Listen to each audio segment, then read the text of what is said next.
All right, hello everyone. This is Jean-Luc Neptune. Again, my friends call me JL. I'm a physician and an entrepreneur based here in New York City. I'm recording part two of the video I started yesterday, which is a video about the fact that I tested positive for COVID-19. I wanted to shoot a second part of this video to answer some more questions that have arisen, give a little bit more information, and just keep the discussion going and keep people aware.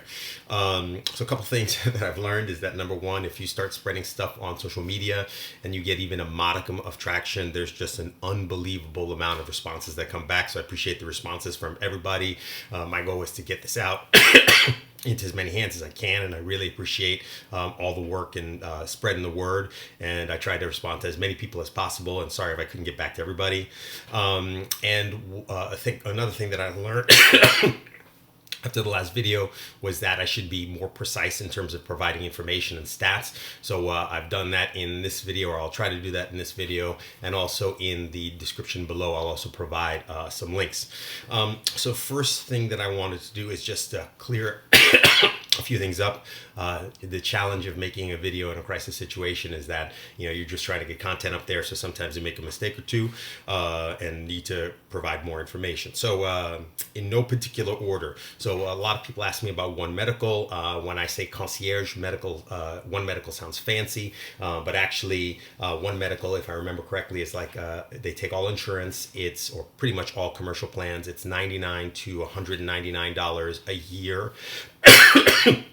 Sometimes you can find offers online where they'll actually waive the annual fee, and many people actually have it as a benefit. So I get my health insurance through JustWorks, and I actually have One Medical through the JustWorks benefit. So just an idea there. And again, $99 to me, that seems like it's totally worth it. There was a question about masks, or a comment that I made about masks. From what I've heard, a mask will not prevent you from getting the virus, but the mask, if you are coughing, the mask can prevent you from spraying people or surfaces with the secretions from your cough or your sneezes, which are probably a big way that the virus is being transmitted.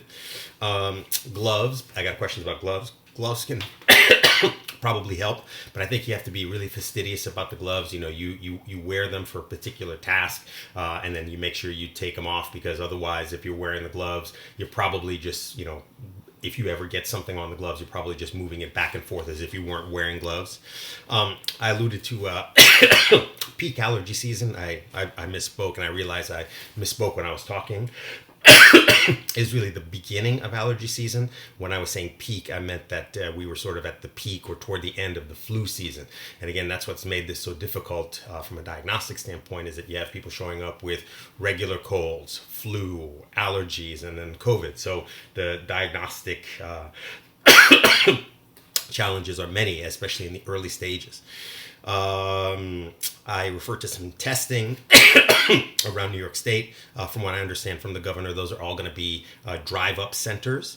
I made an allusion to Tylenol. So when I was saying Tylenol 500, I was referring to 500 milligrams. You can also take 1,000 milligrams.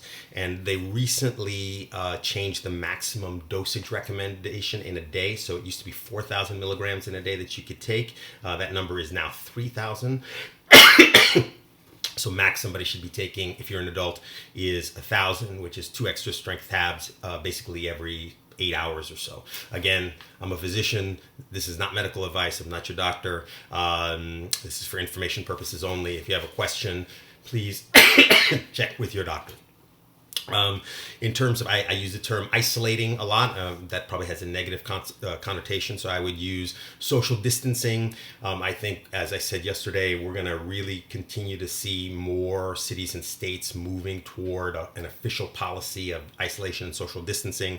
The mayor of LA, Eric Garcetti, who was in my class at Columbia, just announced a policy in the city of LA, and Gavin Newsom announced a policy for the state of California. 40 million people. So I think that's that's real, and I think that's going to play a big role in slowing down this epidemic. And then finally, I mentioned a 50% stat for people in the ICU. The data is really all over the place. You have data everywhere coming from different countries, coming from countries that are at different points in their epidemic response. But the 50% number was data from France, where 50% of ICU patients actually, that's from the Netherlands. 50% of the patients in the ICU were less than 50%. I think so far in the U.S., I read somewhere that the CDC says that 38% of people who are hospitalized are under the age of 55. So, it's still early for us, so we'll see where our stats go, but just wanted to throw that out there. And again, I'll throw some links there's some links in the comment box below. In terms of symptoms, so if people have been asking me about symptoms, I have to say this is just a weird disease, and and it's not so surprising if you imagine that this is a disease that comes from probably a bat and a pangolin virus that merges in a human being. So maybe it's not so weird that it's a weird disease. From the many, many people that I've talked to, it seems like sore throat is one of the first common symptoms that is associated usually with cough and fatigue, or fever and fatigue first, and then the coughing starts. And I can tell you, I mean, this is like the ab workout from hell, and my abs are killing me. I work out, and my abs hurt, my back hurts, and I had a friend who asked a question about whether it made sense to suppress the cough. And the reason that I suppress the cough is so I'm not coughing all day. I mean, I'll cough to the point where I'm sweating, and if you want to sleep, you have to figure out how to suppress the cough. So that's why I'm taking the dextromethorphan. I've also found that I've sort of had a ripping headache from time to time. Again, sweating. For those of you who are New York Knicks fans, when I say I'm sweating like Patrick Ewing, that's what I'm talking about. And I hope people don't take my sense of humor badly, but I mean, there are just times where I'll show up and I'm sweating through all my clothes. And then more recently, I think I saw a study that said that bowels are very much impacted, and I found that in the last couple of days, my bowel activity has been completely crazy. My good friend Dan Sforza, who's the executive editor at the Bergen Record, which is actually the newspaper I used to deliver when I was a kid, wrote a post about me, or carried my yesterday's video, and he said that I was recovered in that video. But the truth is, I'm recovering.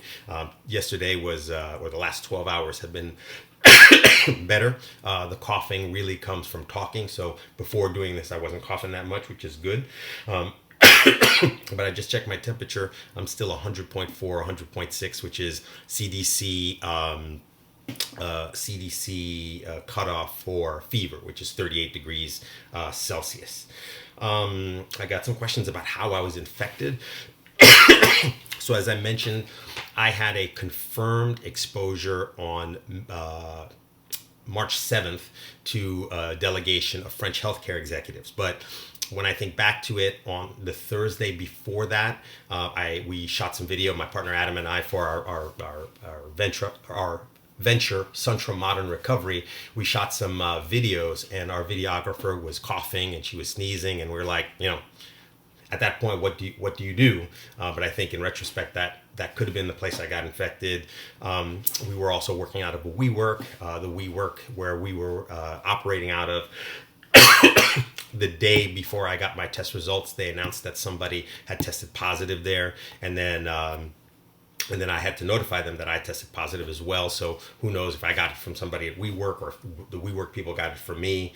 And then, I was going to the gym in the week before. And, who knows when you're doing bench press, squats, and you're using the same bars that everybody else is using, whether I could have gotten infected there. So,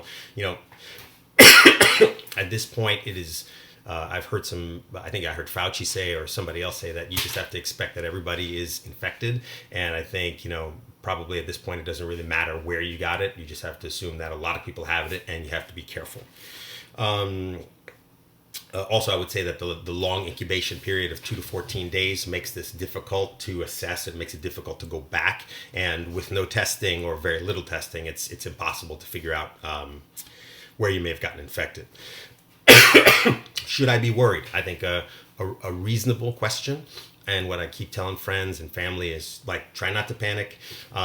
a diagnosis of COVID-19 is not a death sentence. There's a study that's I'll link to below that says that about 20% of people who are infected are totally asymptomatic, which is good. And the younger you are, the less likely you are to have symptoms. So that's a good thing, and I think we should be optimistic for that. I think the key things that people should focus on is just sort of the outlier events and the exceptions and the things you have to be careful. And I looked at the CDC data. Basically, it said if you see somebody who has difficulty breathing or short of breath, who has persistent pain or pressure in the chest, who has new onset confusion or is difficult to arouse, or who has bluish lips or face, that's cyanosis, the medical term. Those are things that you really have to move quickly and get to your local emergency room, probably not even your urgent care center. Go to your emergency room. And in particular, I think you have to look out for elderly people, because elderly people